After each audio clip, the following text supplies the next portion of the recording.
Welcome to the Deeper Thinking podcast.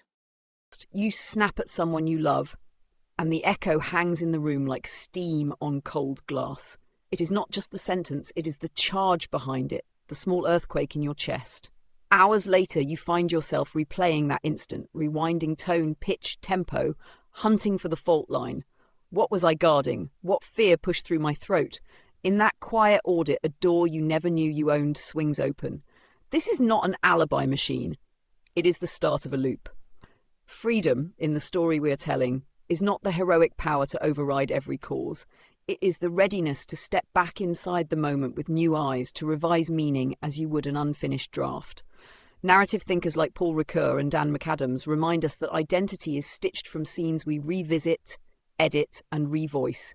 We are authors by redrafting, not by erasing. Yet, no manuscript is written in a vacuum. Judith Butler warns that the right to tell your own tale is unevenly shared. Some voices are filtered out before they reach the page. Harry Frankfurt and Viktor Frankl both show that inner decision depends on connecting one chapter of the self to the next. And Shoshana Zuboff cautions that surveillance markets try to finish our sentences for us faster than we can think. So the loop we need is fragile and social. It requires time enough to breathe, language supple enough to name what hurts, and an audience willing to acknowledge the draft.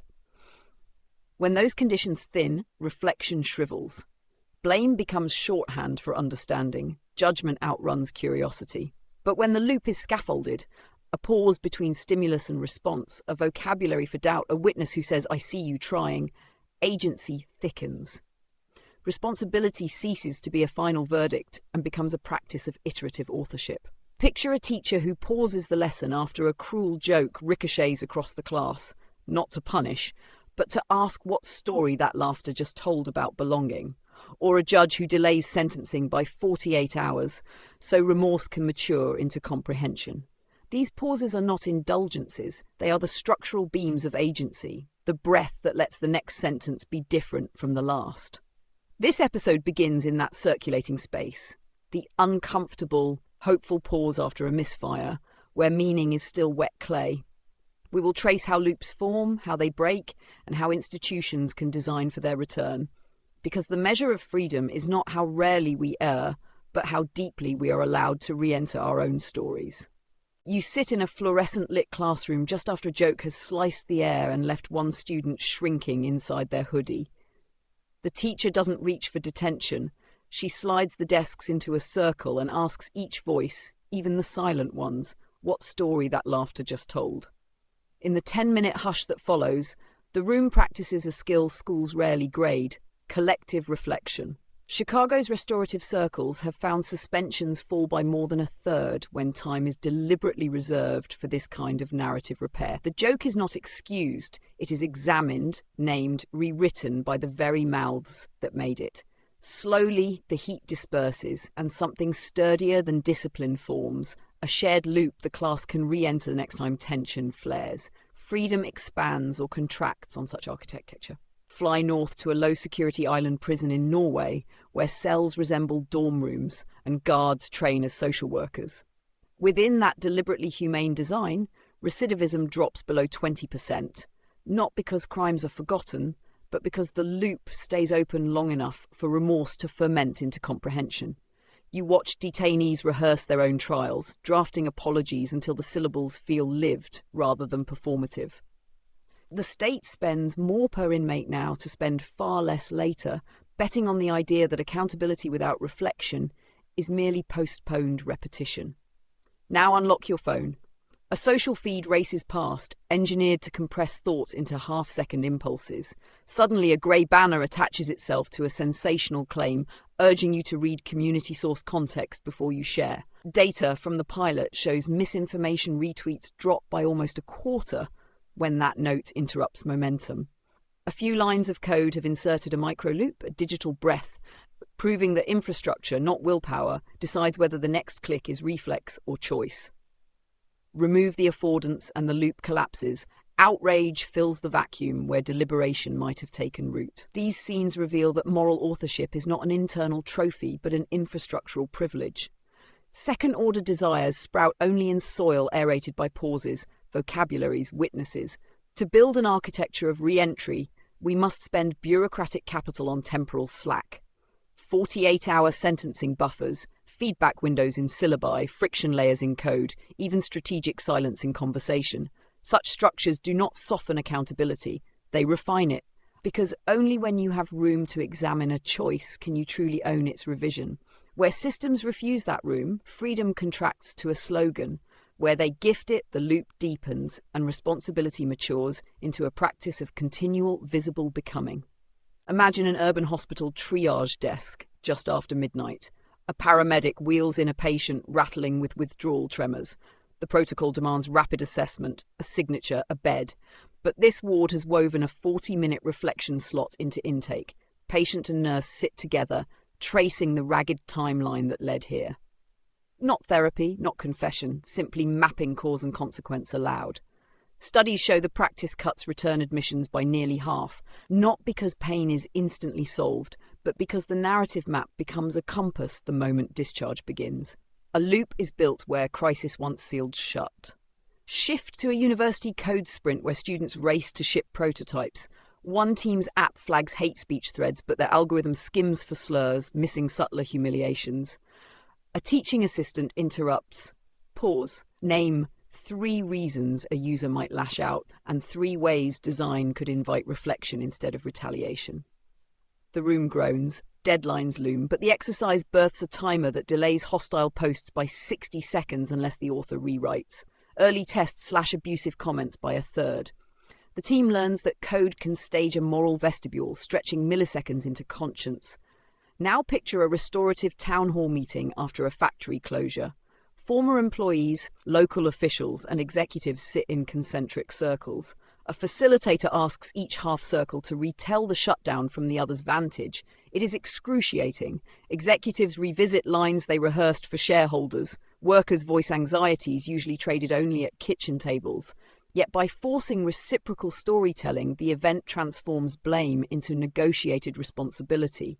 Out of it emerge microgrants for retraining and a public log tracking corporate promises. Here the loop is civic, a community rehearsing a future where acknowledgement outranks denial.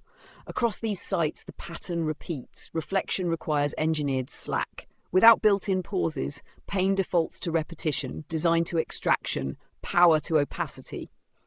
With pauses, narrative complexity re-enters decision-making, turning actors into co-authors of the systems that bind them.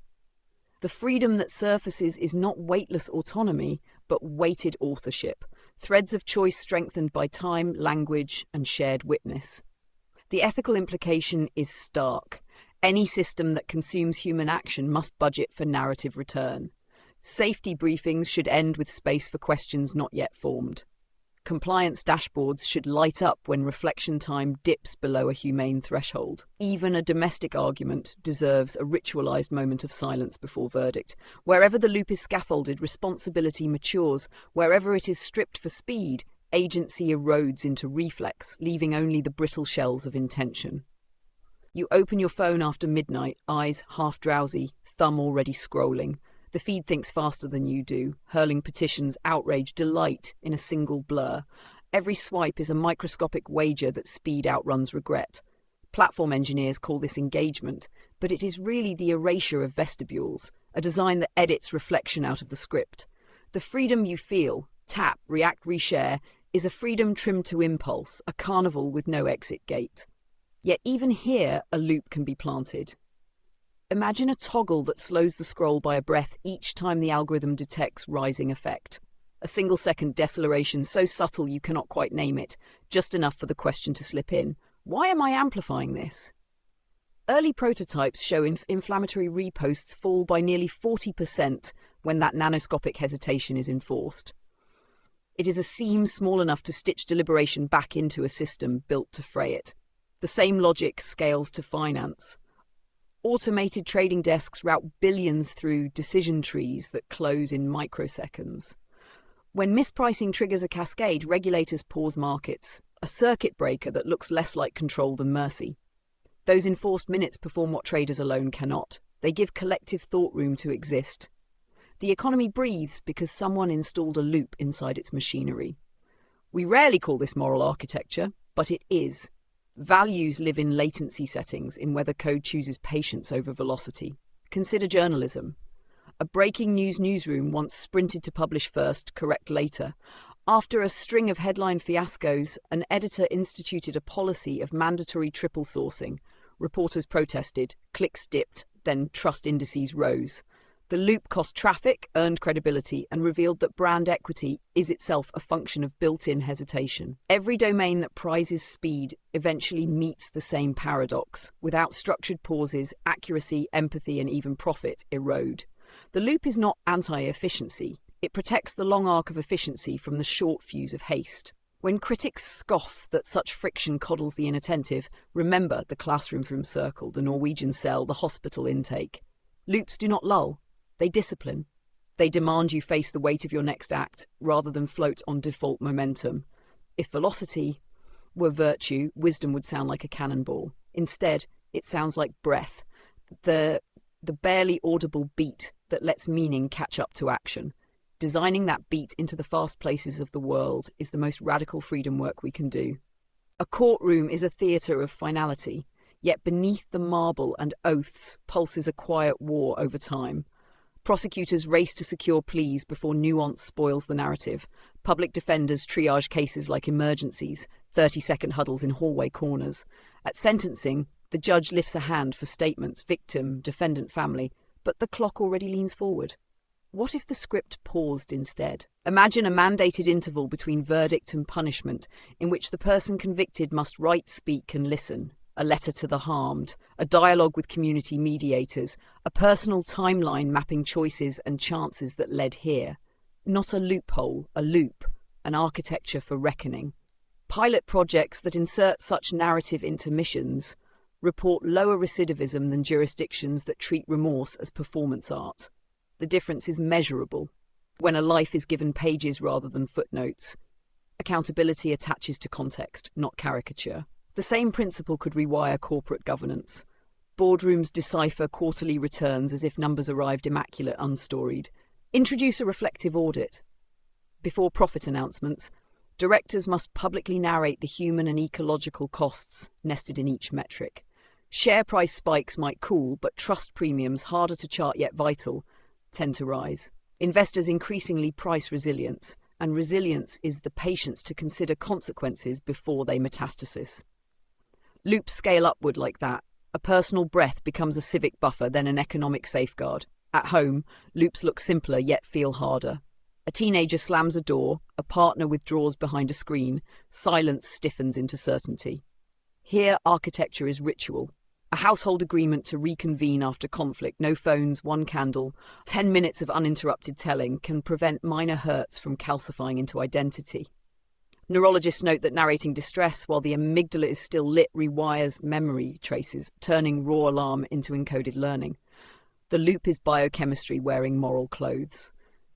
What unites these arenas is a refusal to let the first draft be the final cut. Every system that matters, legal, economic, domestic, thrives on version control. To iterate is to acknowledge that freedom lives in edits, that dignity is a margin wide enough for revision. The alternative is governance by snapshot, punishment by headline, intimacy by impulse. We are already data flooded. The ethical task is to become draft rich, to insist that before judgment crystallizes, the story must breathe, circle back, and tell itself again with greater truth. Redesign begins on the drafting table of a quiet municipal office where a city planner sketches pedestrian crossings. She widens each corner pocket so people can pause before stepping into traffic, claiming a second of safety that statistics say will save dozens of lives a year. The blueprint reminds us that freedom is never abstract. It is measured in curb radius, in the time it takes a child to decide whether to run. Expand the view and you see the same principle shaping zoning laws that reserve street-level units for community spaces instead of luxury foyers, inviting neighbours to linger, talk, disagree, reconcile, loops for civic memory embedded in concrete. Infrastructure is autobiography. It tells future citizens what kinds of pauses their stories may include. Digital sovereignty, too, is fought in syntax. A small coalition of open-source developers forks an operating system so users can audit the code that watches them. They add a dashboard called Footprints, Every data packet you emit returns to you annotated, where it travelled, what profile it built, who paid for it. Confronted with the mirror, many users recalibrate habits, trackers shrivel under light. Transparency supplies the narrative material that surveillance once hoarded. The loop of self-knowledge closes, but this time under the user's authorship, not the platform's. Even climate action can pivot on narrative recursion. A coastal town installs tidal markers along the boardwalk, each annotated not with disaster forecasts, but with diary entries from residents who rebuilt after past floods. Tourists read about grandmothers ferrying photos to attics and children kayaking through living rooms. The markers turn shoreline into collective journal. Water rises, stories answer, policies adjust.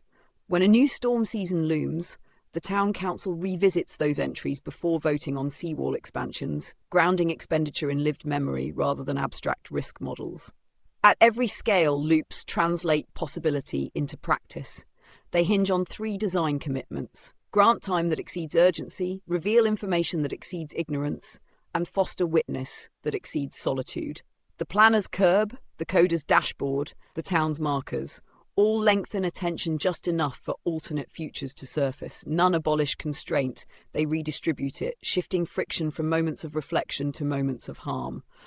You could call this slow governance, but slowness is the wrong metric. The governing variable is deliberative density, the amount of meaning per second we allow ourselves before acting.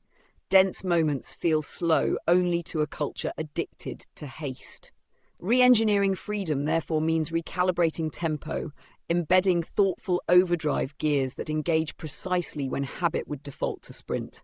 In this recalibration lies a promise that the next sentence we write, individually, collectively, can be both quicker than catastrophe and slower than regret. Freedom's most delicate filaments are spun in places that rarely announce themselves as moral laboratories: scheduling apps, budgeting software, calendar defaults, adhesive labels on medication boxes. A pharmacy in Kyoto prints reminder stickers shaped like tiny mirrors. When patients peel them off, they catch their own eyes before swallowing a pill. Adherence rates climb, but something subtler occurs. Each mirrored swallow becomes a miniature consent ritual, collapsing the professional's instruction and the patient's agency into a single reflective beat. The sticker costs fractions of a cent, yet it purchases a loop large enough for self-recognition. Across the Pacific, an agricultural cooperative rewrites crop loan contracts to require a weather risk reflection clause. Farmers must record a 2-minute voice memo forecasting how a failed monsoon would reshape family economics before the loan finalises. Defaults once signed in haste, now open to an audible pause.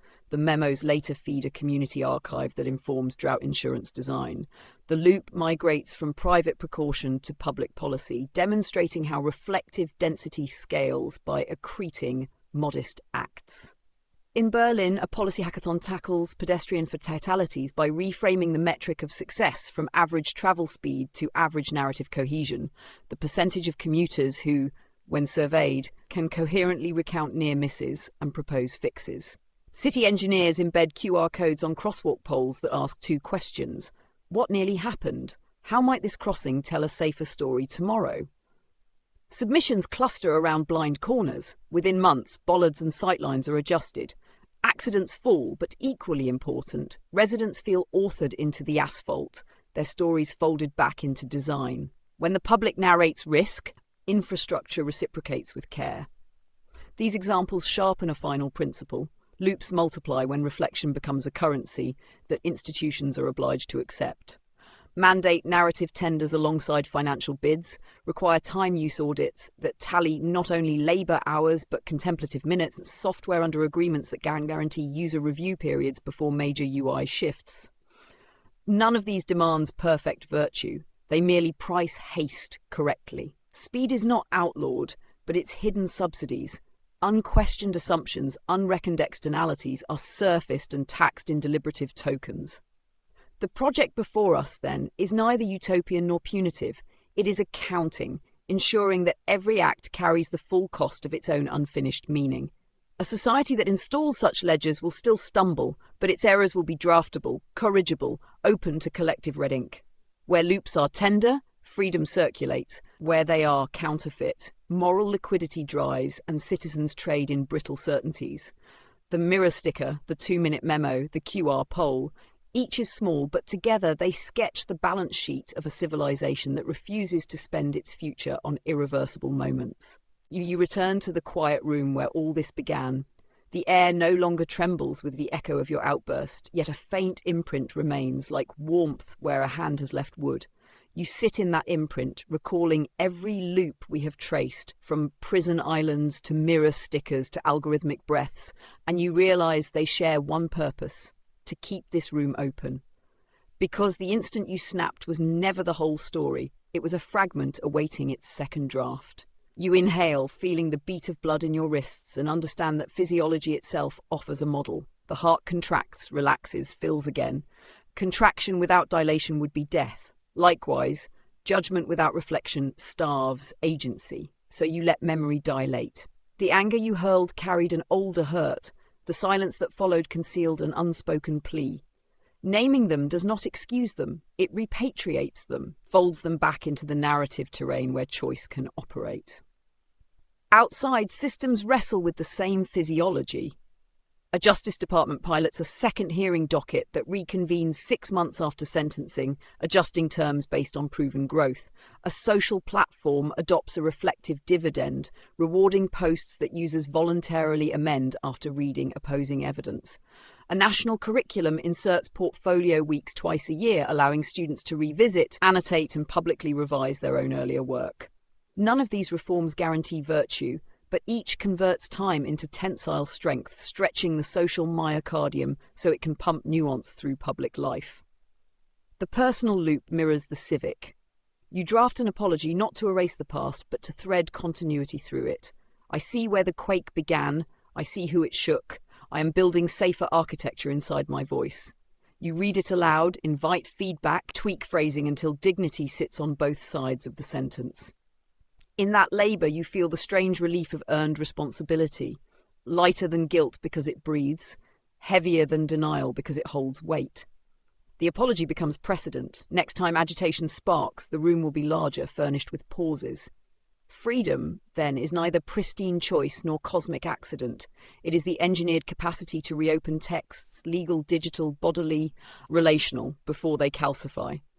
It is the right to annotate one's own timeline, to say this line was harmful, this footnote adds context, this paragraph needs future evidence. Institutions that honour that right extend the quiet room to scale.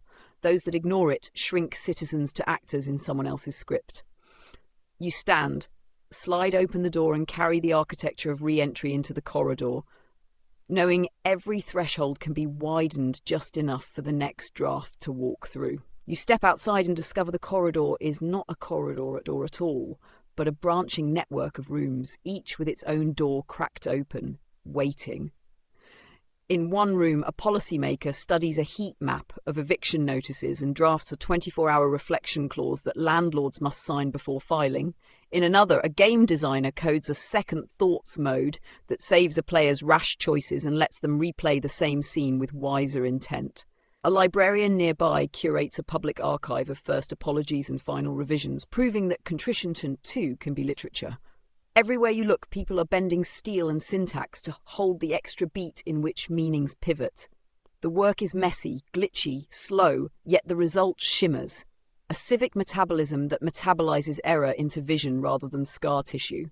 You walk deeper and hear languages repeating the same rhythm: pause, reflect, re-enter, in Swahili, in sign, in code comments. No single loop is perfect, each has leaks and breakpoints, but together they weave a redundancy of care, ensuring that if one door slams another, still stands ajar. Beyond the rooms, a plaza unfurls, lit by lanterns programmed to dim if a crowd's noise spikes above a threshold, signalling a moment to breathe. Children chase the shadows and grow fluent in the grammar of deceleration. They will age into builders who treat reflection like air, invisible yet indispensable. At the plaza's edge, a notice board lists tomorrow's tasks, redesign shipping deadlines to include climate reflections, embed empathy prompts in telemedicine scripts, negotiate international treaties that measure success not only by GDP but by collective revision time. You sign your name under one proposal. Install communal draft hours in every workplace, then look up as dawn rinses the sky. Light itself seems to slow, pouring rather than flashing, honouring the architecture it now illuminates. You realise that freedom will never arrive gift-wrapped. It will be carpentered continuously from micro-loops like these, nailed together with stubborn, patient insistence. The future depends on millions of hands keeping those nails steady. You flex your fingers, feel the pulse that started this journey, and step into the day resolved to hammer another bracket of time into place so that someone, somewhere, can revise a sentence that might otherwise have written them out of their own life. Until next time.